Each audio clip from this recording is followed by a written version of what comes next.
Hola, buenas noches a todos, bienvenidos de nuevo a este pequeño rincón del cinéfilo. Vamos a retomar la sección de preguntas y respuestas que hace ya unos cuantos días y unas cuantas semanas además que ya no había realizado o no había respondido a vuestras numerosas preguntas. Pero debido, como siempre, al volumen de correo que voy recibiendo en la dirección de correo que tendréis aquí abajo, que es criticascinefilas40@gmail.com, repito, criticascinefilas40 con número @gmail.com, podéis preguntarme todo lo que queréis sobre la historia del cine. Y vamos con unas cuantas preguntas, la verdad es que la mayoría de ellas bastante interesantes, y en este caso podría decir que incluso muy variadas, porque hay prácticamente de todo. Vamos a empezar con una que me ha llamado especialmente la atención, que es muy reciente, pero ya iremos respondiendo a todo el resto de preguntas, porque va a ser un vídeo largo, como suele ser los vídeos de preguntas y respuestas, para ir pudiendo dar pues todas las respuestas posibles a las preguntas que me vais haciendo. Me dice Alejandro Jacobo Egea, que es un profesor de la Universidad Católica de Murcia, que está encantado con mi canal, que le encanta, pero que le gustaría que le realizara pues dos críticas dentro de aquí de lo que es el canal, que son dos películas que realmente hay muy pocas críticas dentro de lo que es YouTube, dentro de lo que es la plataforma de YouTube, respecto de estos dos films, que son dos comedias inigualables, que son dos grandes clásicos. Una es Con faldas y a lo loco, de Billy Wilder, y otra es ¿Qué me pasa, doctor?, de Peter Bogdanovich. Con faldas y a lo loco te puedo decir que iba a ser uno de mis críticas siguientes, es decir, seguramente dentro de 2 o 3 o 4 vídeos pues tendré la opción de realizar pues Con faldas y a lo loco. También he realizado una serie de encuestas en las que puedes participar, Alejandro, no hay ningún problema en ello. Pero Con faldas y a lo loco, pues seguramente la vas a ver dentro de muy poquito aquí en el canal, lo sumo una semana, 10 días aproximadamente. Tendrás una crítica muy amplia y extensa, no solo tú, todos vosotros podréis participar, porque Con faldas y a lo loco es una película, así a grosso modo, es una de las grandes comedias de la historia del cine. Protagonizada por Marilyn Monroe, por Jack Lemmon y por Tony Curtis, es uno de los mejores títulos de su director. Y una de las pocas comedias que realizó, además filmada en 1959, que es una mezcla de géneros, en el que empieza la película siendo como una especie de película de gángsters, pero que luego termina siendo una comedia muy disparatada. Y uno de los mejores títulos, y además una de las mejores interpretaciones, sin duda alguna, de Marilyn Monroe, pero que ya empezaba a notarse cierto grado de decadencia, porque falleció en 1962, en unas extrañas circunstancias que me gustaría yo, en un vídeo, dedicarlo precisamente a todo este misterio que rodea al fallecimiento de Marilyn Monroe. Y se nota ya que ella estaba ya pues con problemas psíquicos realmente importantes. Pero todo ello no afectó a la calidad de la película, que es considerada hoy en día como una de las más divertidas y una de las mejores comedias de todos los tiempos, y que se puede considerar junto a La fiera de Minilla, de Howard Hawks, junto a Luna Nueva, junto a las películas de los hermanos Marx, como tú mismo me dices en el email, junto con Una noche en la ópera, y junto con muchas de las películas de los hermanos Marx, como una de las grandes comedias de la historia del cine. La otra película, que me pasa, Doctor, protagonizada además por un jovencísimo Ryan O'Neal y Barbara Streisand, es otra de las grandes comedias también, pero claro, ya en años posteriores, en la que yo también cuando la vi pues me reí mucho. Lo que pasa es que claro, es una película de menor categoría a la de Billy Wilder. Date cuenta que Con faldas y a lo loco está escrita por Billy Wilder, pero también por I.A.L. Diamond, ese gran escritor, ese gran dramaturgo y también guionista, que junto con Billy Wilder realizaron una gran cantidad de obras maestras. Pero no te preocupes, que con el tiempo tendrás también ¿Qué me pasa, doctor?, pero sobre todo, en breve, dentro de muy poco, vas a tener una review muy completa de Con faldas y a lo loco. Realmente un auténtico clásico de la historia del cine. Ya sabéis todos vosotros que yo soy un especialista, me considero un gran aficionado, pequeño especialista del cine clásico, y tendréis documentación, anécdotas, cosas que ocurrieron en el rodaje y toda la estructura que compone la película, que es realmente prodigiosa y realmente maravillosa. O sea, Con faldas y a lo loco es uno de los grandes títulos de la historia del cine, sin ningún género de dudas, que además evitó la censura de una manera muy perspicaz y con mucha picardía, como ya en la crítica que haga os expondré. Pero vamos, muchísimas gracias a Alejandro, don Alejandro, profesor, ya digo, de la Universidad Católica de Murcia, por tenerme en cuenta y por decir que yo puedo ser uno de los pocos capaces de realizar una crítica completa de esta película. O sea, estoy muy agradecido que usted me haya tenido en cuenta. Perdone si le trato de usted.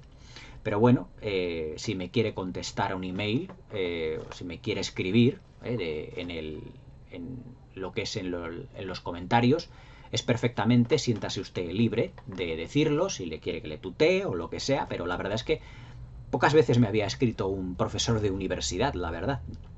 Pero bueno, muchísimas gracias por ello y Con Faldas a lo Loco estará realmente en el canal, que en una crítica muy amplia, dentro de poco. Me dice Código Marcial, que ese es el nombre que tiene de, digamos, pues este suscriptor mío, que dice que si tengo realmente formación como crítico de cine. Pues mira, te voy a decir una cosa, Código Marcial.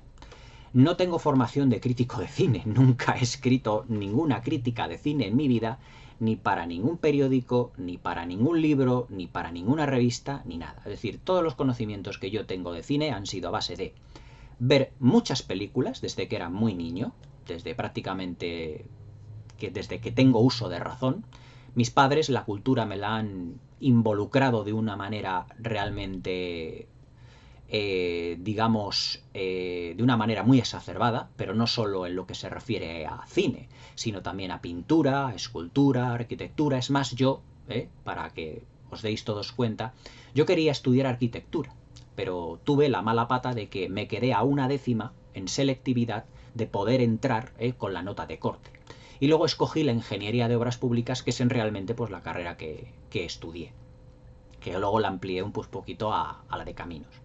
Pero realmente pues las artes han sido uno de los elementos primordiales, y la cultura, que mis padres me han ido inculcando, y el cine ha sido uno de ellos. Y de todos los que me han inculcado, pues el cine ha sido mi favorito de todas. También acordaos, por ejemplo, el vídeo que hice de los dibujos que yo realizaba, es decir, mi padre pues era delineante, pero también le gustaba pintar cuadros al óleo.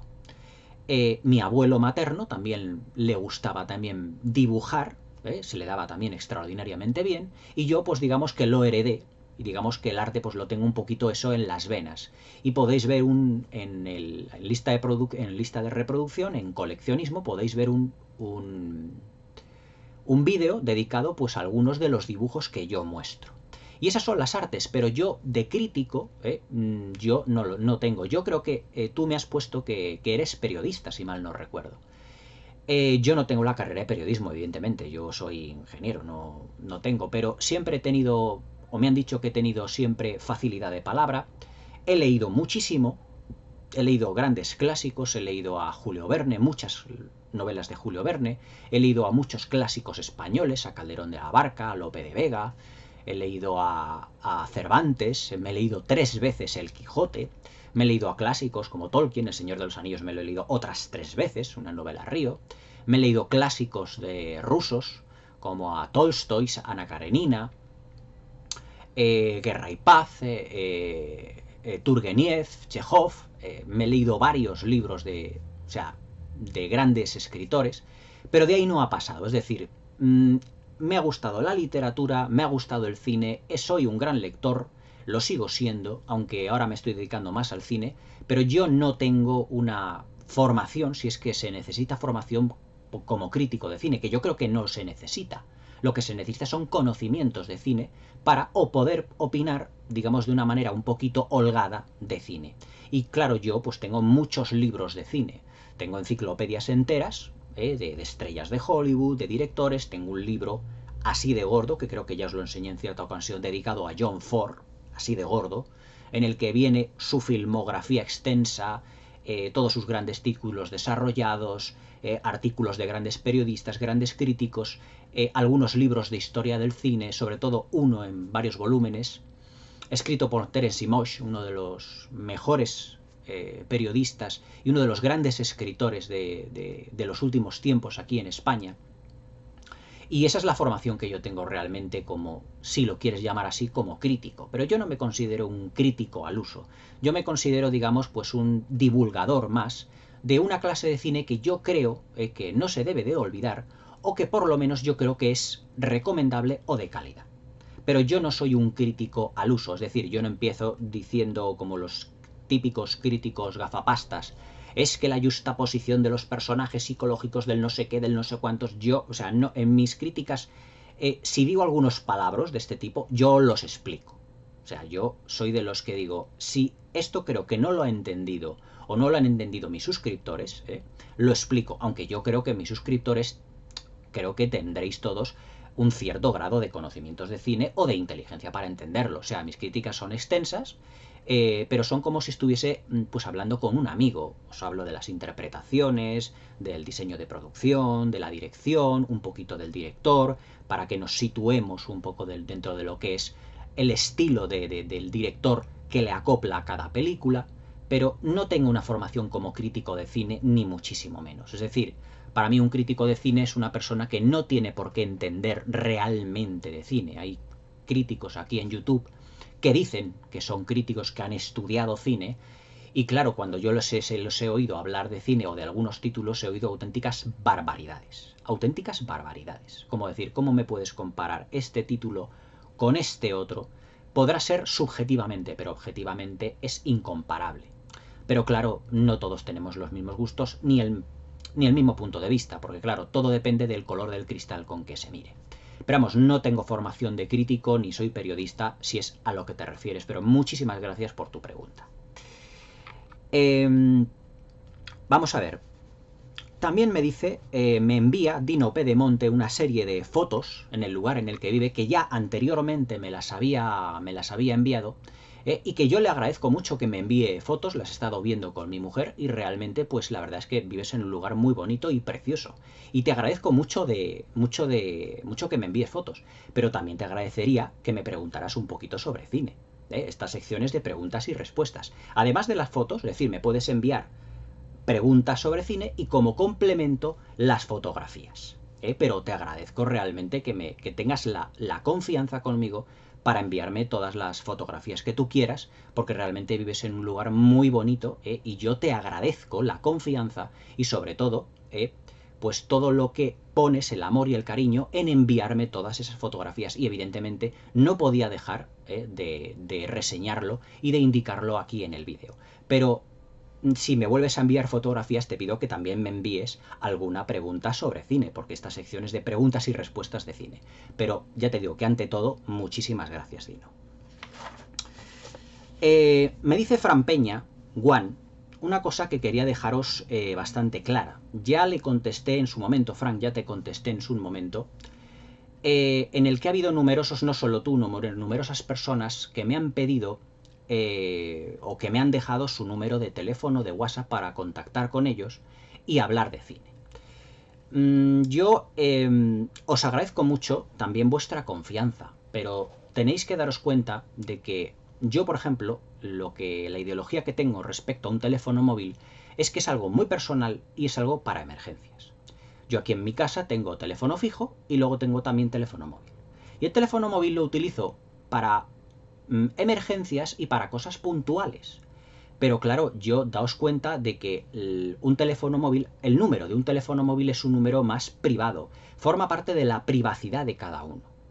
Yo me acuerdo también de un youtuber que ya le he perdido el rastro, no sé si dejó de ser youtuber, cerró su canal, que me dejó su número de teléfono, yo les puse mis razones de por qué yo no quería contactar con él y se enfadó conmigo.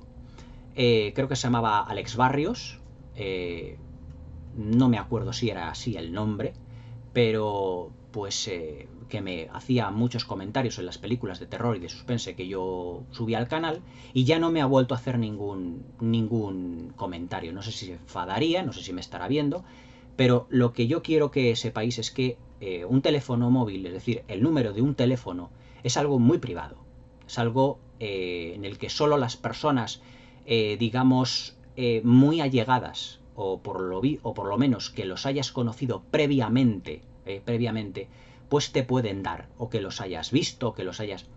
Pero claro, yo a una persona a la que no he visto, no he conocido prácticamente y solo me he escrito unas cuantas letras a través de unos correos electrónicos o a través de contestaciones en los vídeos, no puedo dar un teléfono privado. No puedo dar un teléfono privado. Entonces os pido, eso sí, que respetéis mi privacidad porque es una decisión personal. Pero de verdad, no os lo toméis a mal. No os lo toméis a mal. Si queréis vosotros hablar de cine, podéis hablar de cine conmigo a través de esta sección, poniéndome comentarios en los vídeos, etcétera, etcétera. Hay muchas maneras de hablar de cine. Pero claro, un número de teléfono privado es algo ya muy personal e intransferible. Y yo lo veo bajo ese punto de vista. Así que no os enfadéis por ello.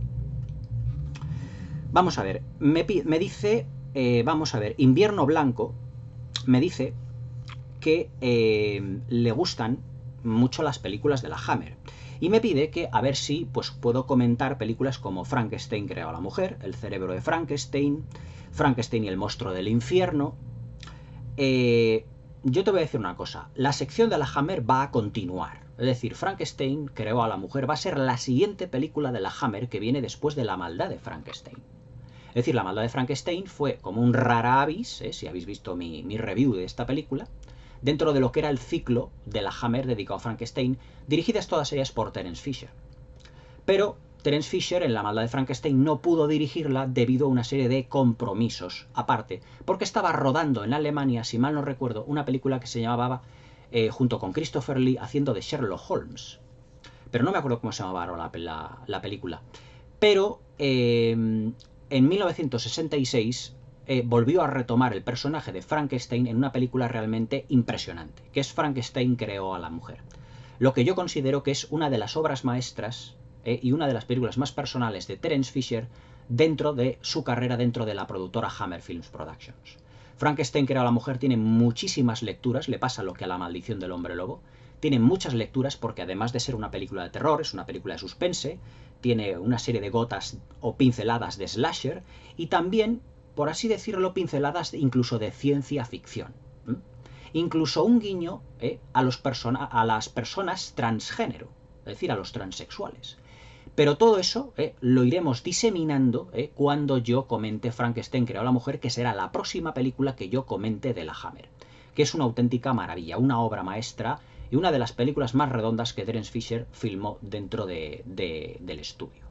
El cerebro de Frankenstein también te puedo decir que también es otra brillantísima película, incluso mejor que Frankenstein creó a la mujer, y que Frankenstein en el monstruo del infierno digamos que fue el canto del cisne de Terence Fisher con la Hammer, porque ya Terence Fisher ya tenía ciertos problemas de salud y la verdad es que ya no pudo realizarla de una manera tan brillante como él le hubiese querido realizarla. Como tú bien me pones en el correo, Dave Prowse, el futuro Darth Vader, hizo de criatura en esta película, pero totalmente irreconocible, bajo un maquillaje completamente, vamos, monstruoso, si se puede decir así. También la comentaré, aunque tampoco hay excesivamente cosas que decir, porque cuando ya nos entramos en la época de la Hammer, a partir del 72, 73, la decadencia ya fue tal que ya, pues, por ejemplo, no merece ya la pena comentar muchos films, porque ya la Hammer ya no tenía ni la categoría, sus productos ya no tenían ni la categoría ni el caché que habían tenido anteriormente en los años 50 y en los años 60. Es decir, la auténtica decadencia de la Hammer empieza a principios de los años 70, aunque también se hicieron una serie de títulos bastante interesantes, como la trilogía de los Karnstein, como el Dr. Jekyll y su hermana Hyde, como Frankenstein y el monstruo del infierno. Pero, por ejemplo, en 1970 ya empezó la decadencia de la saga de Drácula, con las cicatrices de Drácula, que ya no pretendía encajar dentro del ciclo original Hammer. Pero eso lo digo en la crítica del poder de la sangre de Drácula, que podéis ver aquí perfectamente dentro de la sección de la Hammer. Me decías también, dentro del Invierno Blanco, me decías también dentro de lo que es el email, que si la Hammer a veces no vendía. Pues mira, tengo que decirte una cosa. La Hammer, dentro de los años, a finales de los años 50, pero sobre todo dentro de la época de los años 60, fue la empresa que más dinero recaudó en el Reino Unido después de la discográfica de los Beatles. porque hacía películas de bajo presupuesto, pero como las películas eran una renovación total del género de terror, la gente iba a verlas en masa, en masa. La película, desde que se estrenó El experimento del Dr. Quatermass hasta prácticamente principios de los años 70, o sea, la Hammer recaudó millones y millones y millones de libras. Una auténtica barbaridad de dinero. Es decir, era la empresa que más dinero ganaba después de la discográfica de los Beatles. Los Beatles, en los años 60, pues fíjate la de discos que vendieron alrededor del mundo. Pues la empresa que más dinero hacía después de la discográfica de los Beatles era la Hammer. O sea que todas las películas, la mayoría de películas de la Hammer fueron grandes éxitos. De ahí que tuviésemos 7 o 8 películas de Drácula, otras 6 o 7 de Frankenstein, 3 o 4 películas de La Momia, creo que fueron, bueno, La Momia, El sangre en la tumba de la momia, La maldición de la momia, El sudario de la momia, tuvimos 4, del hombre lobo solo tuvimos una, porque no fue un éxito, pero no tanto como se esperaba. Tuvimos adaptaciones de Sherlock Holmes como El perro de Baskerville. Es decir, la Hammer tocó muchísimo. Tocó la ciencia ficción, tocó el suspense, tocó a través luego de una serie de películas realizadas también en blanco y negro, el terror psicológico, como por ejemplo El sabor del miedo, como por ejemplo Los demonios de la mente, aunque esta es en color. O sea, tocó muchísimo lo que se refiere al género de suspense y de terror. Daos cuenta que para una película llamada El aniversario, quiero recordar, contrató nada más y nada menos que a Bette Davis. Y claro, Bette Davis, que ya en los años 60 no era la gran estrella que había sido en los años 30, en los años 40, su caché estaba todavía alto, porque claro, era una estrella de Hollywood. Pues contrató a Bette Davis. Es decir, la Hammer fue una empresa muy importante que tuvo muchísimo éxito. O sea, eso del comentario que me pones de la Hammer que no vendía, no sé el sentido que tú le quieres dar, pero yo te puedo decir que recaudaban muchísimo dinero. Es más, si ajustáramos hoy la inflación, a lo mejor si una película de la Hammer hoy en día te costara, por ejemplo, por poner un ejemplo, Las novias de Drácula, con esos decorados que tiene, con esas maquetas, con ese vestuario, con ese carruaje, esa película hoy en día seguramente a lo mejor pues costaría 70-80 millones de dólares fácil. Pues imagínate si en libras eso pues qué te diría yo, lo convertían en 6 o 7 veces lo que recaudaban. Estaríamos hablando de recaudaciones de 800, 900 o 1000 millones de dólares. O sea, fijaos lo que recaudaban. Pero claro, no podemos compararlo con las recaudaciones de hoy en día de unas películas de hace 60 años, porque claro, la inflación ha subido muchísimo. Pero daos cuenta una cosa, el universo que está creando o que ha creado Marvel hoy en día no es el primer universo que se crea, ni muchísimo menos. Ya lo hizo la Universal Pictures con sus monstruos y luego lo hizo la Hammer con películas que iban pasando continuación tras continuación. La maldición de Frankenstein, la venganza de Frankenstein, la maldad de Frankenstein, Frankenstein creó a la mujer, todas ellas tienen una continuidad. Por lo tanto, no es el de Marvel, el primer universo cinematográfico que se crea. Y que por lo tanto también recaudaban mucho dinero, porque la Hammer es que además hacían en aquella época doble sesión. ¿Qué quiere decir? Que tú ibas al cine y no veías una película, veías dos. Por el precio de una entrada veías dos. Una película de suspense en blanco y negro y una película de terror, ya pueda ser de Frankenstein, de Drácula, de lo que fuera. Es decir, te hacían muchas películas con bajo presupuesto, un bajo presupuesto que hoy en día sería un presupuesto modesto, porque claro, los decorados de ciertas películas, ojo, de la Hammer, hoy en día no sería tan fácil realizarlos, porque hoy en día ponen la pantalla verde y lo hacen todo. Pero en aquella época tened cuenta que lo hacían todo a mano.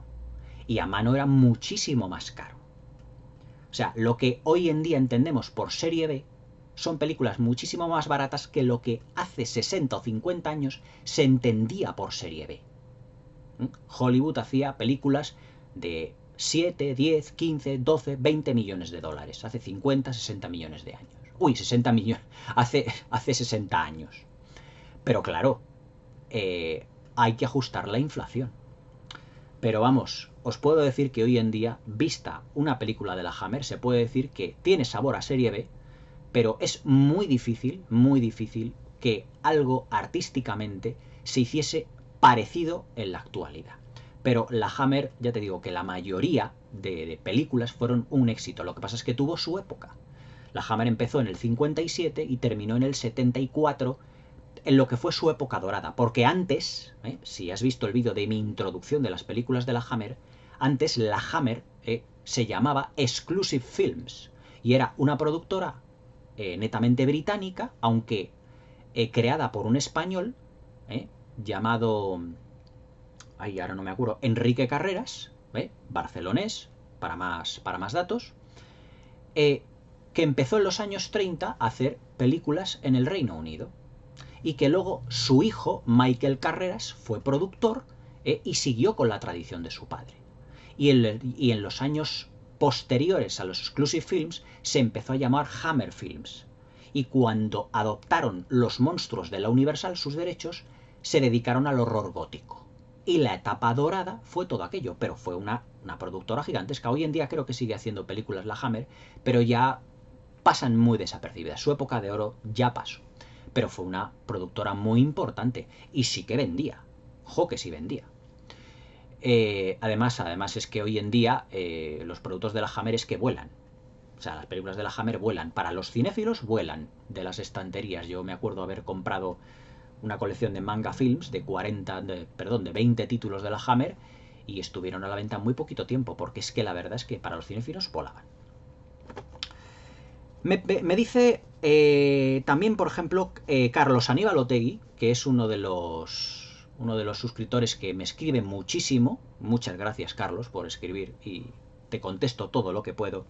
Me dice que qué opino del cine de acción de los 80, de las películas de Sylvester Stallone, Arnold Schwarzenegger, Chuck Norris, etc. Pues mira, todas estas opiniones las tienes si tú te vas en mi canal a lista de reproducción a películas de los 80, verás que tengo comentada Comando, de Arnold Schwarzenegger, Acorralado, de Sylvester Stallone, me queda por comentar La jungla de cristal, de Bruce Willis, pero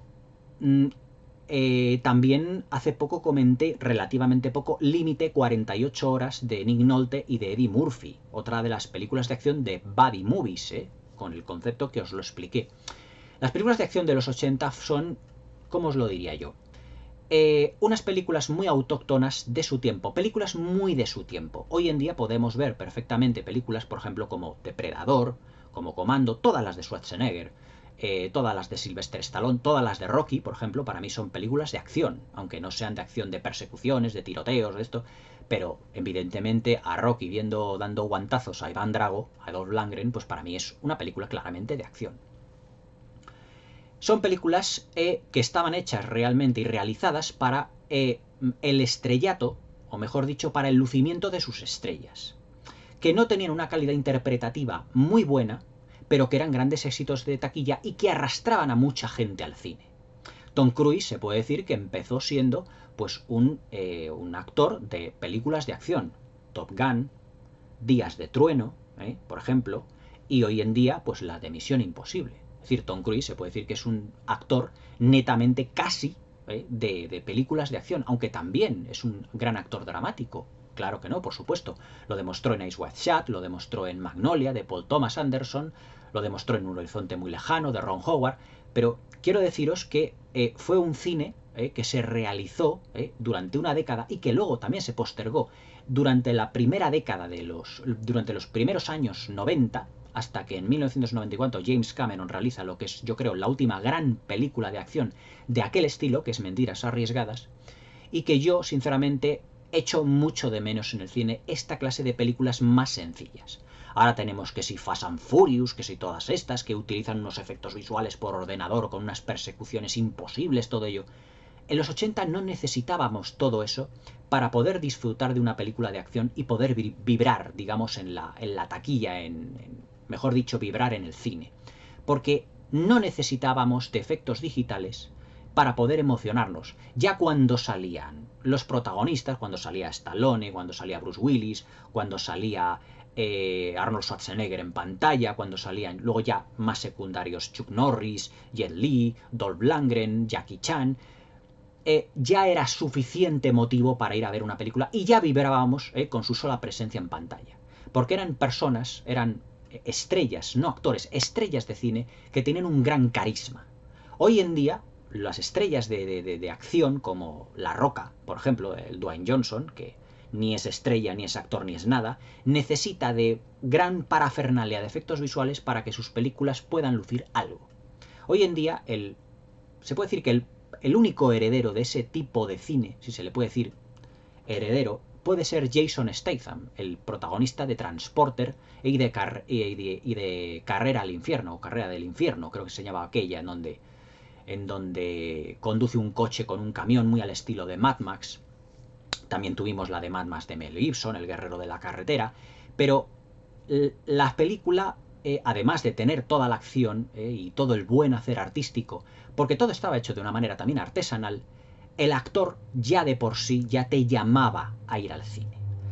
Yo me acuerdo, siendo chaval, de adolescente, ¿a dónde vas? Es que han estrenado la última de Schwarzenegger, ¿cómo se llama? Perseguido, se llama Danco, Calor Rojo, o se llama el no sé qué o no sé cuánto. Es que ya la sola presencia de Stallone, de Schwarzenegger y de todos ellos ya llenaba la pantalla. No necesitábamos ni de guiones enrevesadísimos, ni de efectos visuales con cabriolas excepcionales, ni muchísimo menos, sino que su solo carisma, su sola presencia ya llenaba la pantalla. Es más, los grandes héroes de acción de las películas de los 80 son los herederos, digamos, de los héroes de acción que empezaron en la época dorada de Hollywood, como Burt Lancaster, como Charlton Heston, como Stewart Granger, como Robert Taylor en parte, con películas como El temible burlón, como Scaramouche, como Ivanhoe, como Los tres mosqueteros. Eran los herederos de todo aquello, pero claro, acoplado a un nuevo estilo de cine que era el de los 80, un cine más violento, un cine más de acción, un cine más vertiginoso, más de montaje, más ágil, todo más dinámico, pero no me podéis, por ejemplo, comparar una película como Commando, que es uno de los títulos míticos de Schwarzenegger, con, digamos, perdonadme, toda la saga de Fast and Furious. O sea, toda la saga de Fast and Furious. Mirad, ni Vin Diesel, ni el pobrecito Paul Walker, que Dios le tenga en su gloria, ni La Roca, ni Dwayne Johnson, ni todos los que quieran meterse pueden comparar con todos ellos. Y no es porque sean de mi niñez y me haya calado, sino porque tú comparas, por ejemplo, Commando o Depredador y todo ello, y las secuencias de acción, los directores eran especialistas en dirigir todas estas películas. John McTiernan, por ejemplo, dirigió La caza del octubre rojo, Los últimos días del Edén. O sea, eran directores como, por ejemplo, Richard Donner también, al que se le debe toda la saga de Arma Letal, junto a Danny Glover, junto a Joe Pesci, Mel Gibson, René Russo. Es decir, eran directores especialistas en todo ello. Y tenías secuencias de acción constante. O sea, las de Arma Letal también fueron un gran éxito en su momento. Yo me acuerdo de haber visto Arma Letal de pequeño y luego las sucesivas. Y es que a cada película se iban superando, pero todo ello hecho de una manera en el que estaba todo basado en el carisma de los actores. La jungla de cristal es Bruce Willis y Alan Rickman, y todos ellos pegándose en ese gigantesco edificio. Pero el solo carisma de Bruce Willis ya te llenaba la pantalla. La jungla de cristal, como anécdota, dio al traste con una de las mejores series que yo he visto en mi vida, y que voy a reseñar dentro de poco, porque se le subió en 1987-88, cuando se estrenó La jungla de cristal, se le subió un poco el estrellato a Bruce Willis a la cabeza. Y dio al traste con una serie realmente fabulosa que podría haber durado mucho más tiempo. Pero eso ya es otra historia que os comentaré cuando comente esta serie, aunque ya seguro que todos vosotros ya conocéis cuál es esta serie. También muy de los 80, entre el 85 y el 89-90 que concluyó. Pero vamos, ¿qué opino del cine de los 80? Que fue un cine completamente inigualable. Y hoy en día, como muchas de las fórmulas del cine clásico, es un cine de hace ya 35-40 años y que, por desgracia, esa manera de hacer cine ya se ha perdido. Ya se ha perdido. Porque hoy en día ya no se hacen las secuencias de acción de una manera más artesanal. Como decías, caray, ¿cómo lo han hecho? qué fantásticos estos especialistas, qué Hoy ya no nos podemos fiar nada porque ya los coches son digitales, los saltos de los personajes son digitales. Yo he visto la de la última de Fast and Furious o una de las últimas que han hecho y hay unas persecuciones ahí que se cuando arrastran con unas cadenas una especie de caja fuerte que no sé qué, que destrozan medio ciudad. ¿Vosotros creéis que van a destrozar media ciudad para una secuencia de acción? No, todo eso es digital. Es decir, no es real. Pero las películas de los 80 eran reales. Eran reales, porque eran auténticos especialistas los que lo hacían. Se jugaban el tipo. Es más, en los 80, en la ceremonia de los Oscar, hubo mucha reivindicación para que hubiese una categoría a favor de los especialistas de cine. Hoy en día ya, ¿qué especialistas de cine necesitas? Si necesitas un doble que haga tu secuencia de acción, tienes el doble digital. Te escanean por ordenador y te ponen directamente ahí, ya no hay más. Pero vamos, las películas de acción de los 80, fabulosas e inigualables. Comando, Depredador, Acorralado, Arma Letal, La Jungla de Cristal, infinidad, y así me puedo tirar pues toda la noche. Pero vamos, maravillosas, que no cabe otro calificativo. Vamos a ver, que a ti tengo aquí la chuletilla. Me dice también Álvaro de Green 13, un youtuber que siempre, o que muchas veces me escribió un correo muy emotivo preocupándose por mí porque había dejado de hacer vídeos. Y como aquí en Madrid el COVID estaba en etapas muy fuertes, hemos tenido oleadas muy fuertes, pues me escribió diciéndome que cómo me encontraba yo. Pues Álvaro, gracias a Dios me encuentro bien. Los motivos de mi falta han sido más de tipo nervioso, se puede decir así, pero te doy las gracias, las inmensas gracias por preocuparte por mi salud. Otros que han dicho que eran mis amigos, pues no se han preocupado tanto por mí, si aquí en Madrid ocurría algo o no ocurría algo. Pero muchas gracias por preocuparte por mí, muchas gracias por preocuparte por mi estado de salud, porque la verdad que aquí en Madrid, pues muchos madrileños lo estamos pasando muy mal, porque la situación ha llegado a ser muy desesperada. Date cuenta que aquí en Madrid pues somos 8 millones de madrileños en la comunidad. Es la comunidad donde más gente hay. No ocurre, por ejemplo, como en Andalucía, que tiene una extensión mucho más grande, también son millones, pero las extensiones más grandes están más dispersos. Es más difícil el contagio. Pero aquí en Madrid capital somos 3-4 millones de personas, todos viviendo pues como son las grandes ciudades y las grandes capitales. Y claro, pues aquí ha golpeado muy fuerte. Y claro, pues hay que ir con un cuidado realmente extremo. Y te agradezco muchísimo, te agradezco mucho en el corazón que te hayas preocupado por mí. La verdad es que cuando recibí tu correo me emocioné porque muchos de vosotros os habéis preocupado por mí, muchos, y os lo agradezco, no solo Álvaro, muchos de vosotros lo habéis hecho, pero no todo el mundo lo ha hecho, evidentemente, cuando he faltado de YouTube. Pero vamos, afortunadamente no ha sido por el COVID, ha sido otras cosas. Pero muchísimas gracias. Me dice Miguel Mignorance, sí que es el nombre que tiene, Miguel Mignorance, volviendo al tema de la Hammer, diciendo que ¿por qué cree que La maldad de Frankenstein nunca llegó a España o por qué nunca se estrenó en España? Pues mira, es muy sencillo. Cuando una película no llega realmente a estrenarse en un país, suele ser por dos motivos. Primeramente porque en su país de origen no ha tenido la suficiente recaudación y la productora no ha, por así decirlo, la productora, ¿cómo queréis que os diga?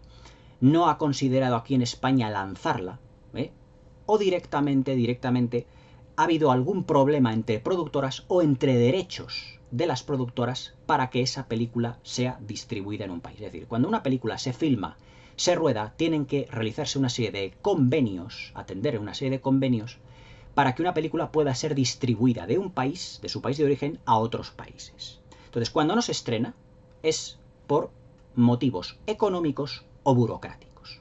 En el caso de La maldad de Frankenstein, daos cuenta que qué casualidad, que yo no digo que haya casualidad, sino causalidad, es la película de todas las de Frankenstein, de la Hammer, más floja de todas.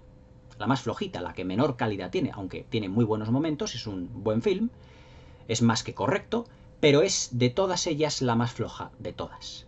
Y en Reino Unido no funcionó todo lo bien que cabría esperar, porque ni estaba Terence Fisher en la dirección, y no pretendía encajar la película dentro de lo que era la línea argumental de la película, de todo lo que era el ciclo de Frankenstein de Hammer.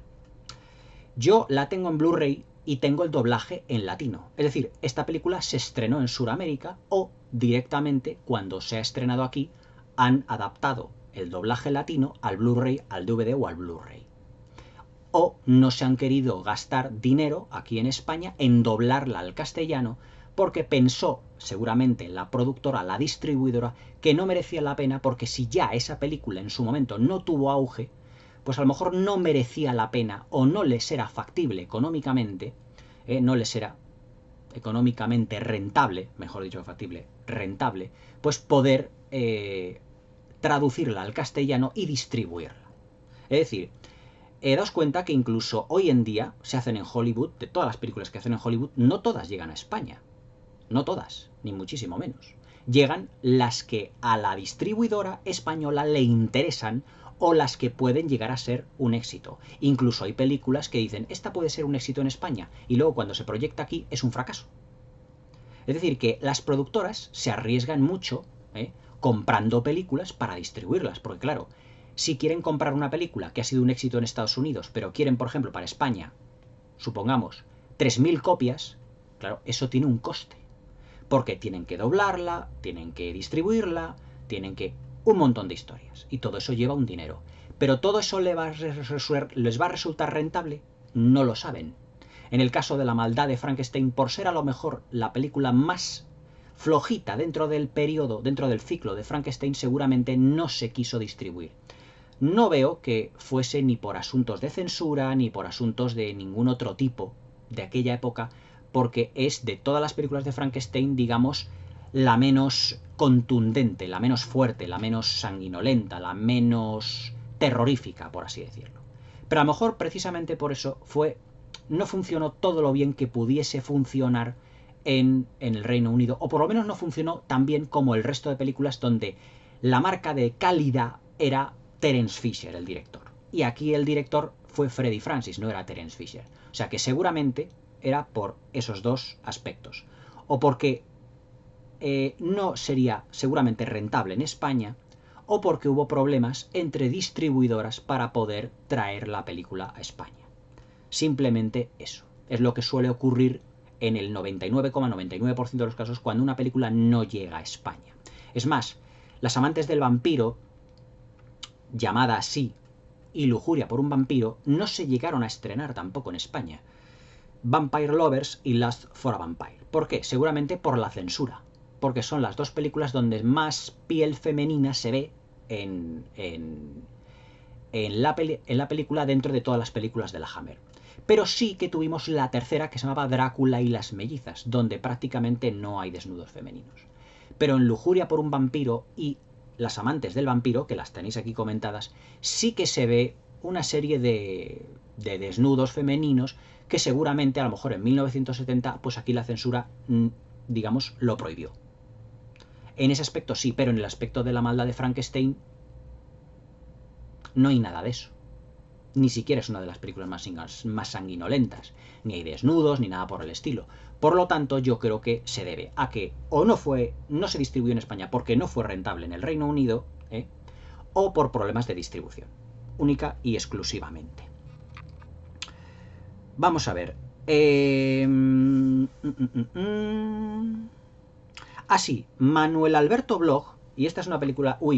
esta es una pregunta harto interesante que daría para un debate, realmente para un único vídeo.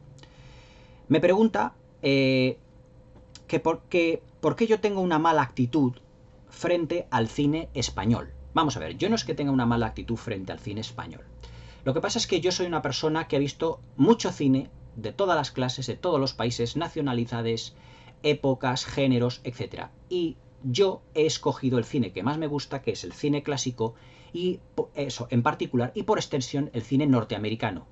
Y en su defecto el cine inglés, aunque también soy gran amante de ciertas películas francesas, italianas, alemanas también. El expresionismo alemán fue la época dorada del cine alemán, me encanta. La época, por ejemplo, del realismo poético francés me entusiasma. Películas como El muelle de las sombras, L'Enfant du Paradis, Los niños del paraíso.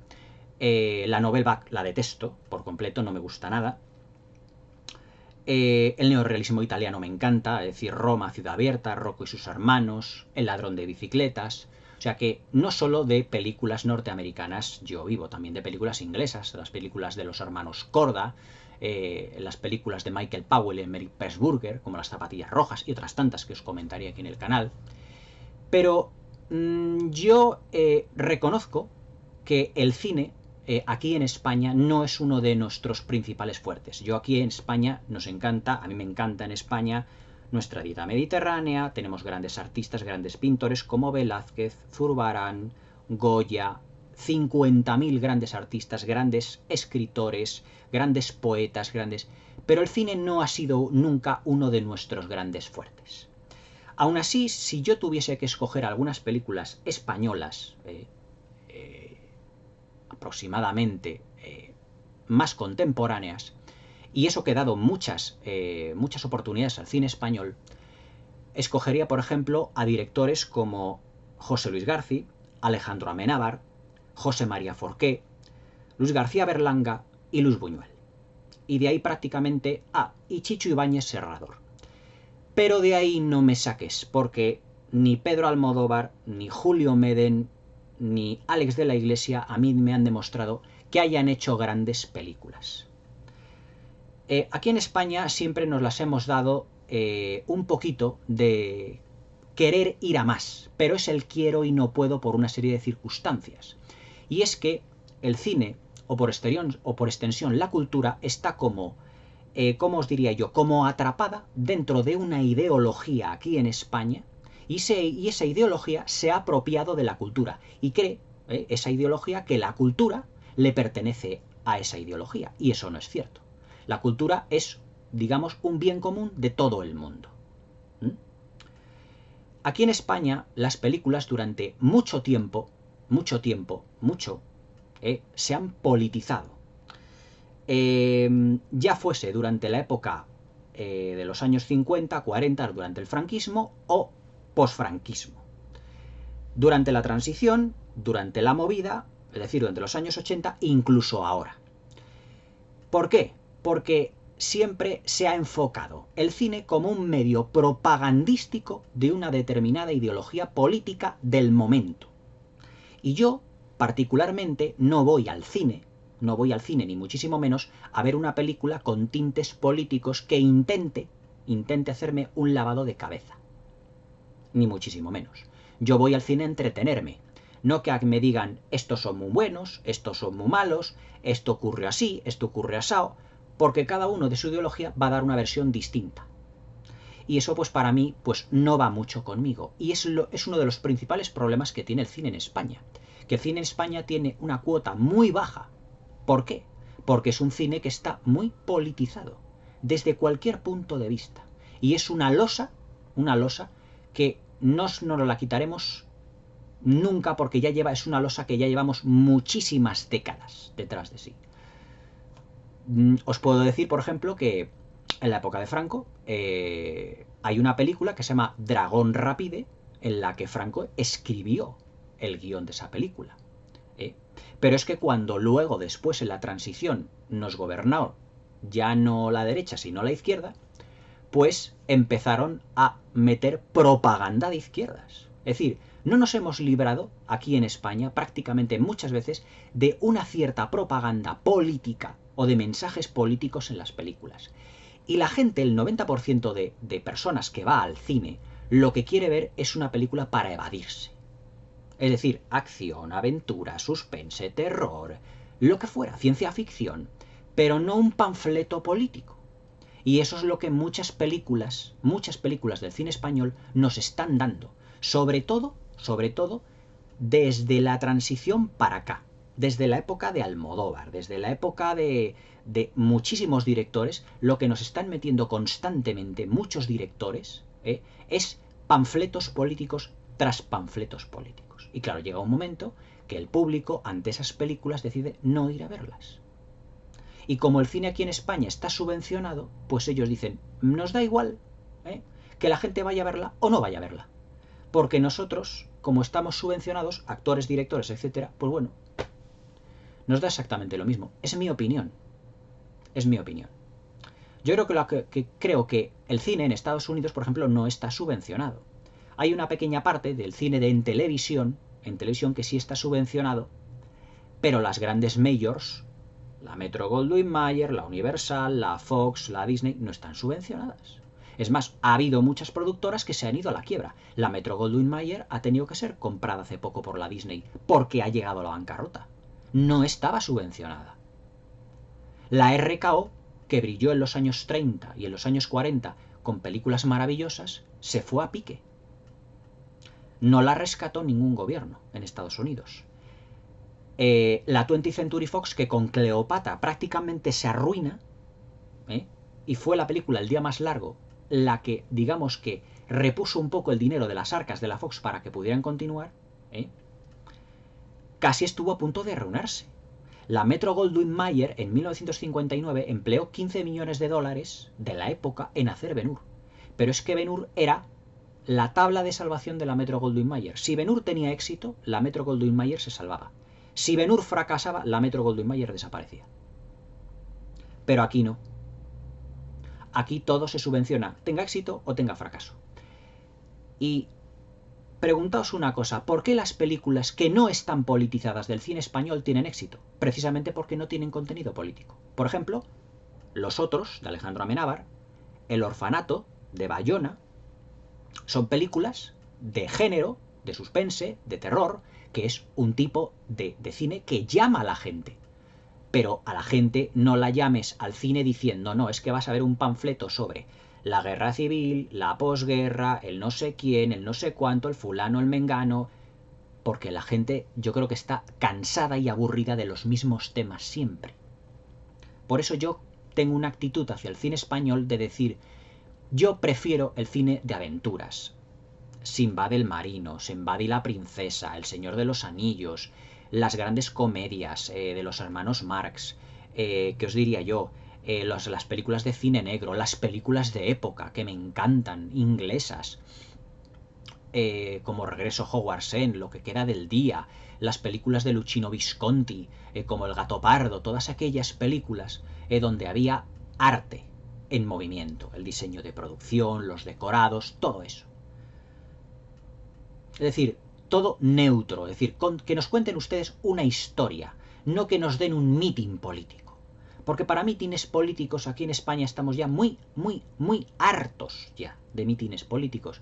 E irte al cine y ver otro mitin político, pues, ¿qué quieres que te diga? Pues yo no pago por ver eso. Y entonces yo, por eso, pues, exceptuando algunos casos aislados como Luis Buñuel, por ejemplo, Belle de Jour, como Simón del Desierto, como por ejemplo las películas de José María Forqué, Atraco a las 3 es un clásico, con Alfredo Landa, Gracita Morales, José Luis López Vázquez.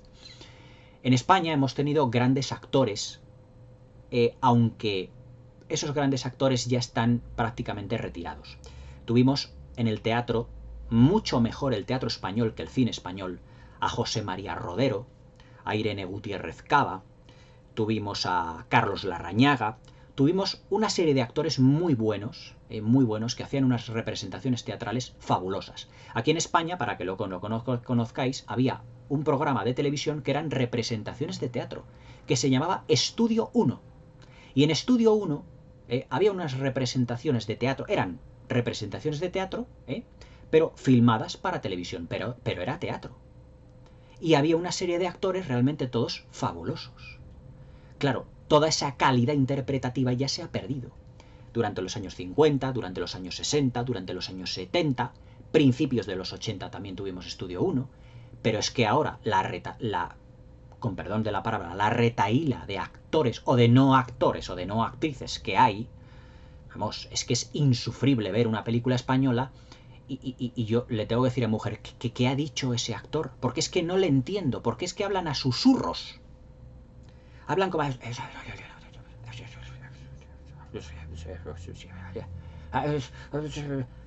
Es que como no saben interpretar, yo, que me he criado con el cine clásico, yo no puedo ver eso. Porque para mí eso es un insulto a la interpretación, al arte de interpretar. Como dijo Humphrey Bogart una vez, un buen actor tiene que haber interpretado a Shakespeare en el teatro. Es decir, tiene que forjarse en el teatro. Y había muchos actores de teatro españoles que no quisieron dar el paso al cine, porque lo veían como un paso atrás dentro de su carrera. Pero aquí tuvimos actores, por ejemplo, como José Luis López Vázquez, que era muy buen actor. Si José Luis López Vázquez hubiera vivido en Estados Unidos, hubiera tenido varios Oscars de Hollywood. Es más, a José Luis López Vázquez se lo quisieron llevar varios directores de Hollywood a Hollywood. O sea, hemos tenido actores muy buenos. Alfredo Landa, con el landismo, en el que era un movimiento casi cinematográfico, donde Alfredo Landa se convirtió en un gran actor. Hemos tenido también grandes actores, grandes actrices. No estoy hablando de, ¿qué os diría yo? Como de personajes o como actrices, si se la puede llamar de una manera, como Sara Montiel, que decían que no, es que vivió toda su vida diciendo, no, es que yo he trabajado en Hollywood. No, Sara Montiel no trabajó en Hollywood. Salió 2 secuencias en una película llamada Veracruz junto a Gary Cooper. Y estuvo viviendo de esas 2 secuencias toda su vida, presumiendo, pero no hizo nada más. Pero aquí en España hemos tenido grandes actores, grandes actrices, pero por desgracia ahora mismo no lo tenemos. No los tenemos. Yo, por ejemplo, he visto muchas películas de José Luis García, he visto películas de Luis Buñuel, son directores españoles. La serie Historias para no dormir de Chicho Ibáñez Serrador es una serie maravillosa y magnífica. Magnífica. O sea, es falso eso de que yo tenga una mala actitud frente al cine español. No. Lo que yo estoy en contra del cine español es en politizar las películas, en querer vendernos panfletos políticos. Estoy en contra de los malos actores y de las malas actrices que hay hoy en día y de los malos directores y de los directores sobrevalorados, porque sobrevalorados los hay a punta pala, diciendo, uy, es que este actor, es que esta actriz, este director, y ves a lo mejor que es un niño o una niña que ha interpretado 2 papeles medio chillando en una película y dices, ¿eso es una interpretación? Por eso yo no voy actualmente a ver cine español desde hace ya muchos años al cine, porque yo ya no considero que haya ni grandes actores, ni grandes directores, ni grandes actrices. Los hubo en décadas anteriores, en los 80, en los 70, los hubo, pero actualmente ya no los hay. Pero yo no soy anti-cine español, no digamos al 100%. Soy anti una serie de determinados temas, y no me digáis los temas de cine español que hay de la guerra civil, la posguerra, los marginados, los pobrecitos, los no sé qué. Es que no salimos de los mismos temas.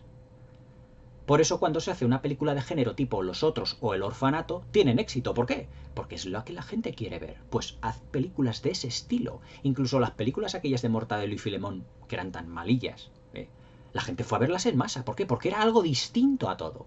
No era un panfleto político, no era un mitin político, ni muchísimo menos. Eran películas de evasión y por eso tuvieron el éxito que tuvieron. Pero yo no voy al cine a ver un panfleto político. Lo que me lleva también a comentaros una cosa, que me la ha comentado, y esta va a ser la última que daría para un vídeo entero. Un tal Roberto García Blanco me dice, ¿qué opinas sobre el tema de Disney que anule varias de sus películas por considerarlas racistas? Mira, esto es lo más surrealista que yo he visto en mi vida. O sea, decir que una película como Peter Pan pueda ser racista porque aparecen unos dibujos de unos indios cantando, es que me parece absurdo. Vamos a ver, esto es una película para niños. Para niños. Los niños no entienden ni lo que es ni la xenofobia, ni el racismo, ni nada. En la película Dumbo salen unos cuervos, con un acento afroamericano. Pero eso forma parte del personaje. Pero vosotros creéis que Walt Disney, que era una persona que empezó haciendo unos dibujos tan sencillos, iba constantemente a meter mensajes subliminales racistas en sus películas, ni por todo el oro del mundo. Pero si las películas de Disney son lo más inocente dentro de su complejidad y dentro de su grandiosidad y vena artística, son lo más inocente porque son cuentos. Cuentos. Estuve oyendo hace poco en televisión, creo que fue en un programa de televisión, que decía que ahora Blancanieves y los 7 enanitos tenían que decir los padres que los enanitos tenían que ser niños, porque si eran mayores, eran esclavos. Yo, ¿cómo que esclavos? ¿Porque estaban trabajando en una mina? Y yo digo, si fueran esclavos, ¿dónde está el capataz que les está dándolo con el látigo constantemente? O sea, ahora, la versión de Blancanieves y los 7 enanitos es que los 7 enanitos eran niños, no eran hombres. ¿De verdad? Y creo que en Disney Plus, en la plataforma Disney Plus, en Estados Unidos, creo que no sé si les van a eliminar las películas estas. O sea, Disney está cavando su tumba en lo que respecta a sus mejores películas. O sea, si Walt Disney levantara la cabeza y viese que esas películas que le costó años de realización hacerlas, con un equipo de cientos y cientos de dibujantes que eran obras de arte como Pinocho, como La Dama y el Vagabundo. ¿Dónde está el racismo y la xenofobia en La Dama y el Vagabundo? Que me lo digan a mí. Por favor, si es un cuento. Son cuentos. Pero lo más gracioso de todo es que Caperucita Roja, el cuento de Caperucita Roja que nos conocemos todos, ahora el lobo feroz, el lobo que se come a Caperucita y que luego viene el cazador y que le abre al lobo y que sale Caperucita y la abuelita, tan campantes. Ahora el lobo de Caperucita va a ser vegano. Toma ya. Menudo remate. Yo, si Perrón levantara la cabeza y oyese que su lobo iba a ser vegano, ¿a quién se les ocurren todas estas imbecilidades? ¿Os dais cuenta por qué yo estoy en contra de la politización del cine y de las cosas? Por estas tonterías. Por estas tonterías. O sea, el lobo de Caperucita vegano. Échale hilo a la cometa. Por no decirle, como dijo aquí un político español, manda huevos. O sea, yo hace poco, y ya para ir terminando, me compré en Blu-ray un bloque con todos los grandes clásicos de Disney, porque si esas películas van a desaparecer, no quiero que me las arrebaten ni en streaming, ni en film, porque son películas únicas. Películas como Fantasía, como La Dama y el Vagabundo, como Pinocho, como Dumbo, son películas que ya no se van a volver a hacer, porque son irrepetibles. Eran arte puro.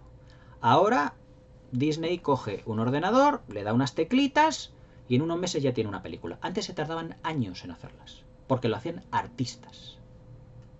Artistas. Ahora lo hacen computadoras. En fin, ¿qué le vamos a hacer? Por eso yo os digo que estoy en contra de la politización del cine, sea de la ideología que sea.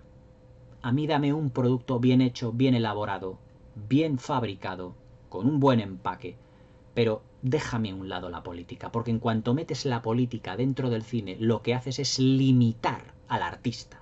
Y cuando limitas al artista, el artista no se puede expresar con plenitud. Y si el artista no se expresa con plenitud, no te dará una obra de arte, sino que te dará vete a saber qué. Bueno, espero que os haya gustado este vídeo. Podéis enviarme todas las preguntas de cine que queráis a criticascinefilas40@gmail.com. Repito, criticascinefilas40 con número @gmail.com sobre todas las preguntas de la historia del cine que querráis enviarme.